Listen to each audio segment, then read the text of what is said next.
Greetings and salutations, Charlton 66 here once again with another video, and to go over a couple of purchases I picked up. First, I just want to again thanks everyone for their viewing and subscribing and their comments. I do appreciate everything you guys have said. So far, I think I've been up to speed on responding back to the comments and leaving comments back for everybody. I do enjoy getting them. I love reading them. Like I said, anything to make the content of my channel better or improve something, by all means, let me know. But so far, it's been on a positive note, and I do appreciate everything everybody said. I take it to heart. It's one of those things that you think about what people have said and commented as you do your videos. So, it's always a good thing. Hope everyone's enjoying their 3-day weekend. I know Columbus Day is tomorrow. Some people have it off, some people don't.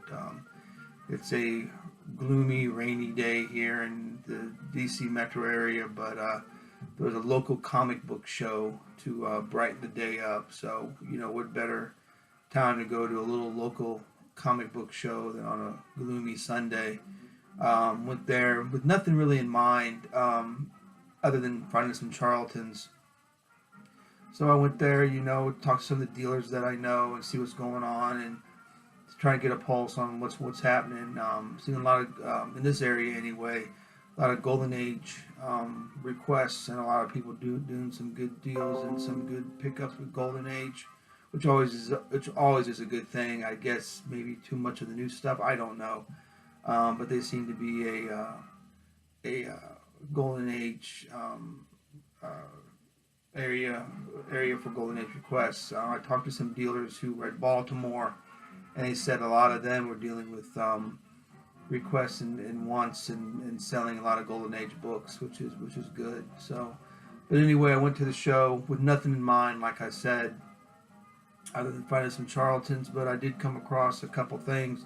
One thing that wasn't even on my radar, and I was able to find a nice copy, was Flaming Carrots Comics #1.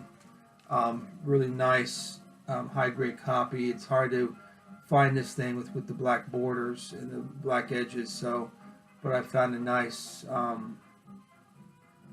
copy. I paid Coast Guide for it, but that was all right. I did get a little discount, but I was pretty happy with finding it, and was able to pick that up. A nice eclectic comic to add to the collection. Again, the first issue of Flaming Carrot Comics.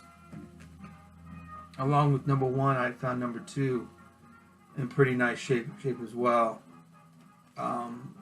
Again, got this little bit less than guide, which I was happy with. #2, Flaming Carrot Comics. Some crazy stuff here. This is some fun stuff if you ever get a chance to get your hands on them and read them. Now there's something back to something normal. I was able to find a pretty decent copy of the Defenders #4 issue with Valkyrie joins. Pretty nice copy with this as well. And like I said, I didn't have anything really on my radar per se. I did get a couple Charltons in here. I did get an EC as well. But I got Tomb of Dracula 18, filling the holes on Tomb of Dracula, which I only have a few, #18, and got the second part of the story where he fights Werewolf by Night. It continued into Werewolf by Night #15, which is right here, which is such a great cover. Mike Ploog, can't go wrong with Ploog at any time. Pretty nice copy of that. That was a 2-part story, and Atomic Mouse, first issue of Atomic Mouse. Ooh, pretty nice shape. It's not everyone's cup of tea, but it's a first issue Charlton, and it was a popular character for its time. I believe it's 1955, I do believe. It's the first issue, Atomic Mouse. And these are hard to come by in without going, about spending a lot out of pocket in decent shape. It's a 68-page specials, particularly the mysteries and the horror. Out of This World, number 8. Pretty nice copy of that. And you got Space Western number 45. Leave It to Charlton to combine two genres together. Space Western. Fun series. Fun comic. And one of my favorite Feldstein covers, Weird Fantasy number 8. This is my second copy of this. I traded the other one a while back, but I was able to get another copy. Get the glare off of that. Nice condition. The only issue that it does have a crease, very faint crease down the middle, right down the middle. My other copy had a crease similar as well, but it's a pretty nice shape.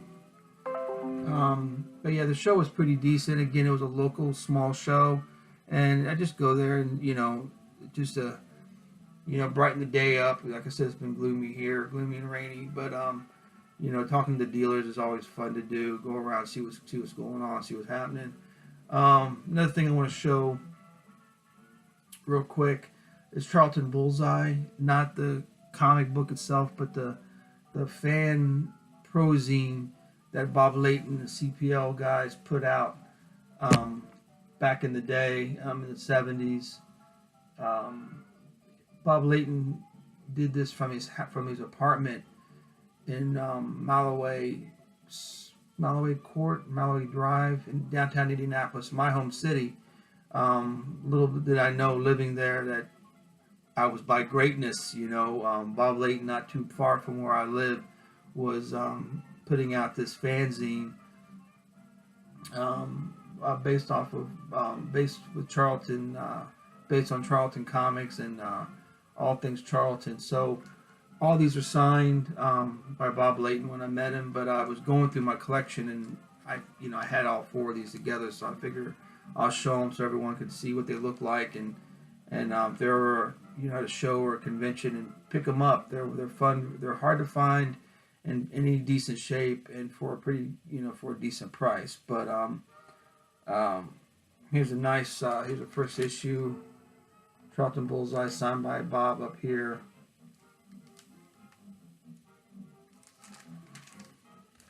Number 2, good old E-Man, Joe Staten cover. Signed by Bob right there. Again, it has a lot of stuff in here. Basically, it's all Charlton based. It has stuff in there from anyone who worked at Charlton at the time. With up and newcomers, Roger Stern, John Byrne, of course Joe Staten was doing stuff for him. Special Kung Fu issue 3. Good stuff.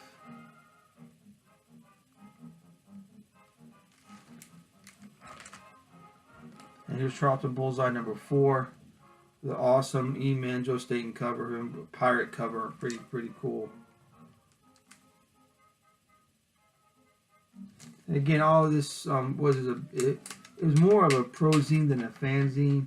CPL, which was a much smaller digest size publication, was more of a fanzine, but this still considered a fanzine, but it was done by pros or up and coming pros. Again, here's a nice Doomsday +1 story by John Byrne. Is the last feature in this. A nice story.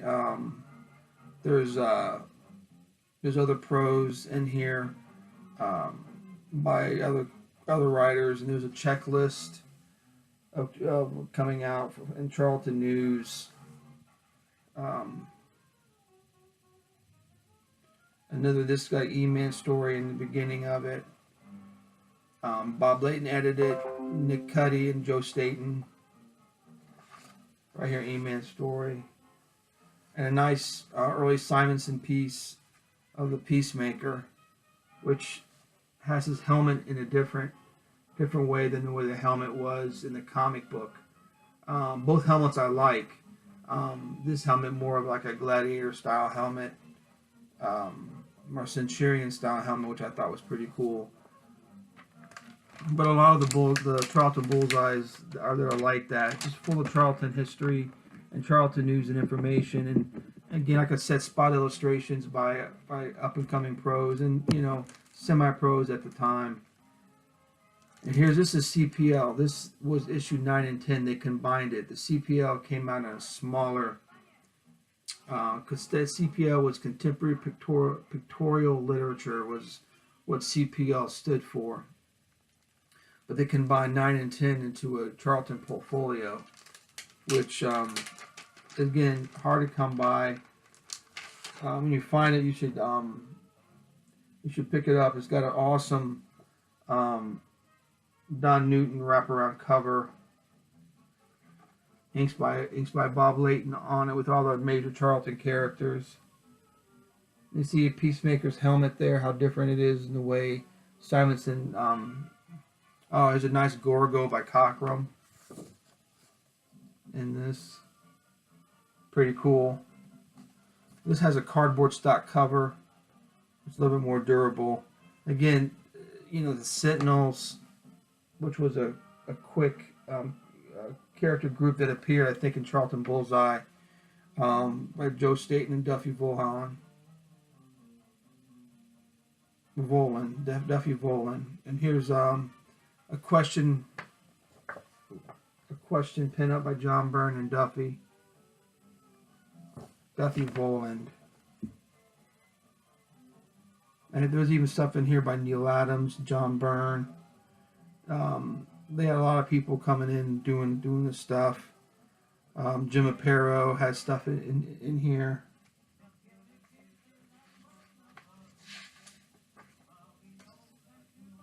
Jim Aparo has here a quick Nightshade piece.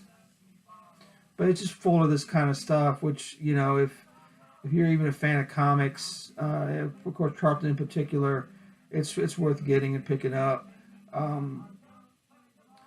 mean, the value is subjective. There's no price guide for these type of things, so it's just what dealers and what they think the going price or value should be. I've seen them anywhere between $20 up to $70, $80, depending on the condition and what issue that you're picking up. So, but anyway, again, hope everyone's enjoying their weekend. That's what I got. It's all that I have for right now. And like I said before, I hope everyone's doing well and enjoying the weekend. So I'll talk to you guys later. Bye.